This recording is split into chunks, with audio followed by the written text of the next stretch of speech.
What do you do when a dissonant melody and incredibly dark harmony isn't even enough to represent the sheer evil of a place like Isengard? You employ a musical tool that can help you reach even deeper levels of darkness.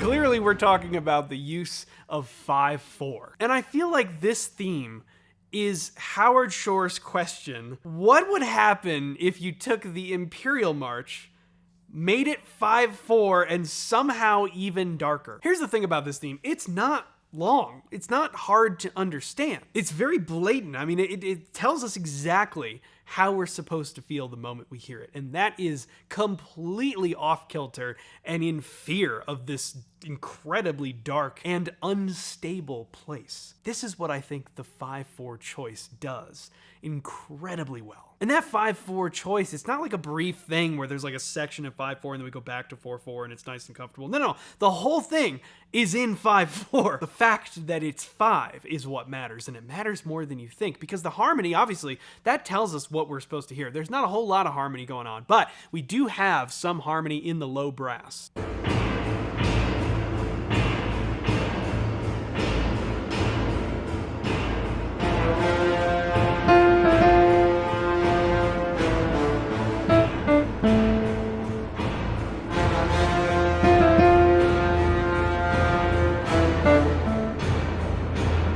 Could this tell us, are we in A minor? We're kind of getting the same line.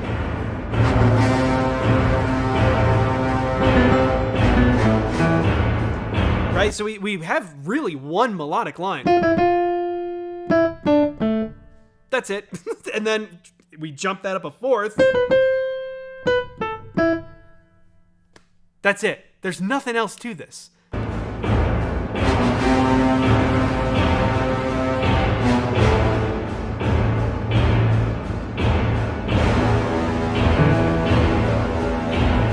One note.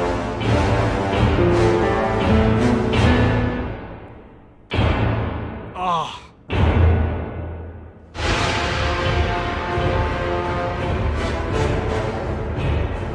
Man. I mean, really, that's 4 notes.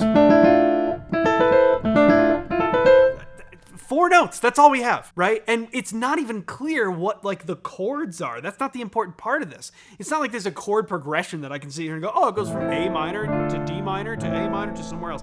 There's none of that. It is a unison low brass line. That's it. It repeats, and then it jumps up. There was a little bit of something like that, you know what I mean? Like, we could probably loosely say maybe this is A minor, but even if it is A minor, there's no harmony, there's no chords. We're hearing implied chords as the low brass plays, but like there's no underlying chords, there's no strings playing like, oh, underneath, like, we're not hearing any of that.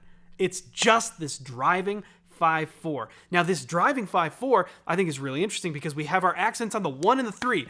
1, 2, 3, 4, 5. 1, 2, 3, 4, 5. 1, 2, 3, 4, 5. 1, 2, 3, 4, 5. Now, we mentioned before the Imperial March because I've seen a lot of people say that the Isengard theme is to Lord of the Rings what the Imperial March is to Star Wars. Some people might be offended by that, but I think it's a great comparison. But we're going to explain the difference. And this is, I think, what makes the Isengard theme far darker. It rides, yes, very much so, on this 5/4 thing. Look, if this was 4/4, we'd still get the idea. I mean, that line and the harmony that it suggests while having a lack of harmony, it's brutal. It's unforgiving. It tells us exactly how we're supposed to feel. This could have absolutely been in 4/4, and it still would have gotten the point across just fine. But Howard Shore said, no, that's not enough. Because not only do we need to make it feel as dark as it is, and as industrial, like this is it's like the industrial manufacture of evil. You know, that's kind of what's going on here. And the 4/4 would have been enough on its own, but the 5/4 does something very interesting to the whole feel. And that's what I think sets it apart from something like the Imperial March. But we need to compare that because there's a lot of interesting stuff going on that is similar. Quite a while ago, I made the decision that I wasn't going to take sponsorships on this channel. And the reason for that is, as a viewer, I've always felt like the sponsor is just something that, like, I don't care about as a viewer. I don't feel like the creator cares about it as a creator. It's just something that, like, people try to get through to get by because it's a way to support the channel. But I felt like there was a better way to do it, and I decided, well, why don't I build something that I think might actually be useful for you? You watch this channel and you see me break down some of your favorite film themes, video game themes, all this stuff. And the way that I do that is by using a set of skills that I have built over years on the piano that allows me to understand music at a deeper level, that I can just watch it and tell you kind of how it's constructed. So I thought, why don't I just take everything that I know about music and playing the piano and put it into one comprehensive program that can help you achieve all of the things you ever wanted to do on the piano and in music. And that's why I built the Better Piano System. I want you to have all of the skills that I use to do what I do here on the channel and to enjoy making music on the piano. Whether you've ever played the piano before or not, the Better Piano System will equip you with everything you need to know to learn how to play anything you want to on the piano. And the best part is, we're going to start you out making beautiful music literally from video number 1. So often the piano is taught in what I feel like is a backwards direction, where you add all these building blocks like music theory and reading music and scales and exercises. Those are often things that get people to quit before they've even really started. So with the Better Piano System, I wanted to flip that on its head, and I wanted to get you playing as fast as possible without needing to learn any reading sheet music or any music theory, because those are important skills, but they're ones that we can add later naturally as they come up, not as a prerequisite to making beautiful music. You are capable of so much more than you think when it comes to piano and music. You just need a program that teaches you in a way that actually makes sense. So if you're finally ready to take your musical skills to the next level, then use the link in the description down below and go check out the Better Piano System. It's the best way that you can support the channel, and I can't tell you how much I appreciate that. So thank you for checking that out. Now let's keep going. So let's listen to this, because I do think this is a really interesting comparison. Watch this.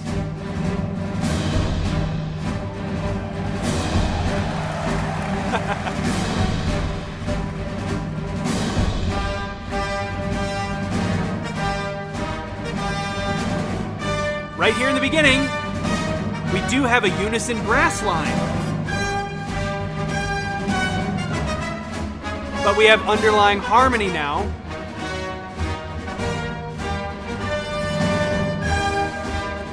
Oh, it's so epic. And the chords are incredibly dark, right? I mean, this has...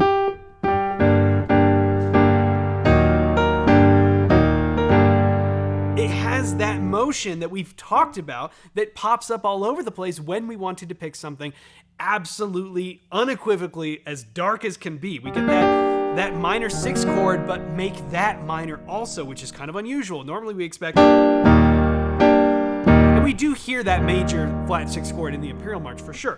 But the point I'm making here is that the harmony is very dark, and we get that low brass unison line, right? And so there's a lot of similarities, but here's, I think, one of the primary differences that separates these two.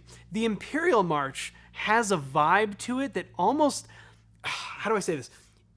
There's almost something fun about the Imperial March. Do you know what I mean? Like, we love listening to it decades later. It's an epic theme. It's an epic composition. And it's not coming from this like, ooh, this makes me uncomfortable to listen to. No, it's like, it's great to listen to. I mean, John Williams wrote such an incredibly grounded, easy to follow, and easy to understand masterpiece that a part of you wants to jump in line and become a stormtrooper. Like, there's something that's like, this would be fun to be a part of. You know what I mean? And that's because it's so grounded, and it's so easy to follow and to feel that it almost feels like a costume you want to put on. The Isengard theme does not offer us that at all. It keeps us from ever having like a moment to breathe. That is what the 5/4 does that the Imperial March does not. The Isengard theme being in 5/4, now we said it could have been in 4/4, and that would have worked out just fine, but the fact that it's in 5 does some incredible things to you. Every moment you think you could get comfortable in this darkness, that extra beat comes in, and now you're out of step again. Now you don't know what to feel again. There's no relief. There's no grounding. There's no ability to just sit and be like, yes, I know this is dark. I know the melody might be dissonant, whatever, but like I can understand this. I can sit here. I can feel this. It's fine. I'm comfortable. No. There is none of that. The 5/4 keeps us out of step the entire time. It's an evil that is not only dark, it's not only dissonant, it's off kilter. It's not right. Something's wrong here. Something's uncomfortable. There's evil in films. I think the Imperial March is a great example of this. That is like, yeah, we're very clear that this is the villain, this is the evil part. Yep, but like it feels right. It feels like it's supposed to be there. It's part of the story. Like Isengard doesn't feel that way at all. Isengard only feels out of place. It feels like I can't understand what's going on here. And that is the incredible work that the 5/4 does. It adds a lurch in our step, making us fall out of rhythm again and again. It's evil and it's unsettling.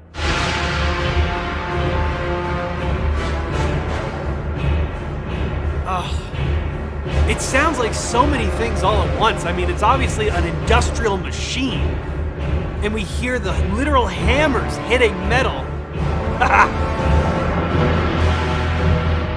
Oh, we just left.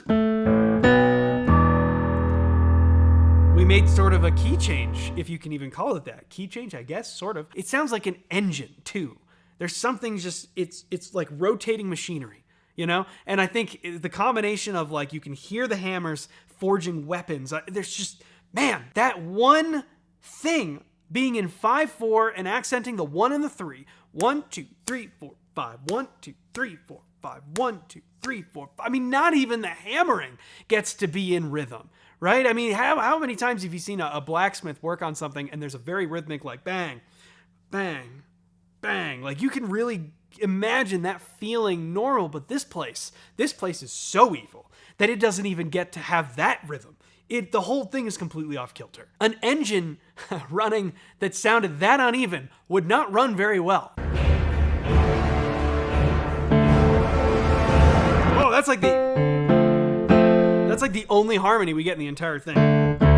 We had a fifth, and then it sounds like an F major chord over what? Over a D? I don't know. Like, but we don't even need it. That's the thing. It's like we know exactly where this is harmonically. There's no questions about that.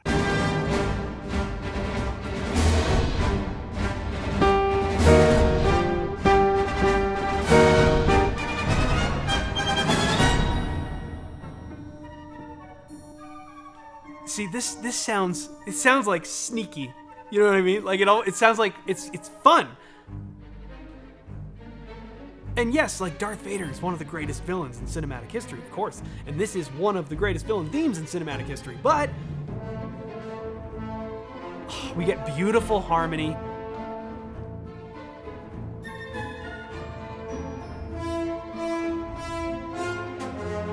Dude, French horns are so sick. We get key changes, we get harmonic development. And the whole time we can just feel this driving, militaristic march thing going on. And that military march is shared in the Isengard theme. That is also very much a military march. I mean, just listen to this. But the second you try to bob your head to it, every other measure you're on the offbeat. 1, 2, 3, 4, 5. 1, 2, 3, 4, 5. 1, 2. You know what I mean? Like it.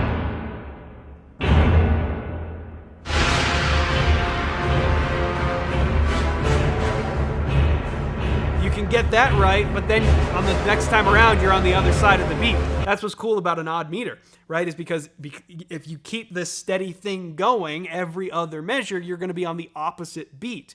1, 2, 3, 4, 5. 1, 2, 3, 4, 5. 1, 2, 3, 4, 5. 1, 2, 3, 4, 5. Right? And so that is what keeps it from feeling settled.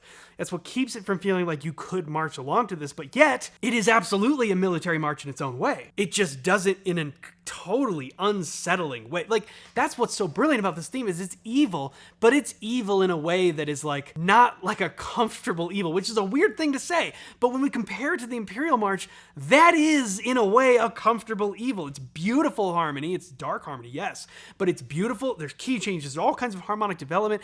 And we can sit in it and enjoy it and feel the pulse and never be off kilter. We're right where we need to be the whole time. But in this, there is no settling. There's no chance for a breath. There's no chance for reprieve. You are just being hammered, literally, in all what feels like different directions, and you never know when it's coming next. That's what the 5/4 does.